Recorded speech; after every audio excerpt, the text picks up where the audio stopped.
कोणत्या अंकाची स्थानिक किंमत सांगितलेली आहे? 8. त्यामुळे आपण 8 पहिल्यांदा शोधूया. कुठे आहे? 8 इथे आहे आणि 8 इथे आहे. बरोबर आहे? 8ची स्थानिक किंमत आपल्याला काढायची आहे. आपल्याला 8 मिळालेला आहे. तर काय करायचं आपल्याला? 8चा पाढा 9 पर्यंत बोलायचं. मी तुम्हाला सांगितलं 8चा पाढा 9 पर्यंत बोलायचा. 8 गुणिले 9, 8 9 72. मग आपल्याला हे 72 कसे लिहायचे? तर या 8च्या ठिकाणी 72 लिहायचे. कसे? तर त्याचा पहिला 7 आपण काय करणार आहोत? या पहिल्या 8च्या जवळ लिहिणार आहोत आणि दुसरा जो 2 आहे तो दुसऱ्या 8च्या जवळ लिहिणार आहोत. ठीक आहे? आणि मग काय करणार आपण?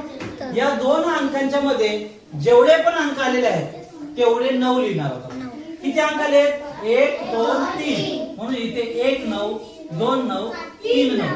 आता राहिला कुठला अंक? शेवटचा 9 राहिला. तर या 2च्या पलीकडे जेवढे पण अंक आलेले असतील तेवढे शून्य द्यायचे. किती अंक आहे? एकच अंक आहे, 0. म्हणून तुमचं उत्तर काय झालं आता तयार? उत्तर काय आलेलं आहे? वाचा अंक.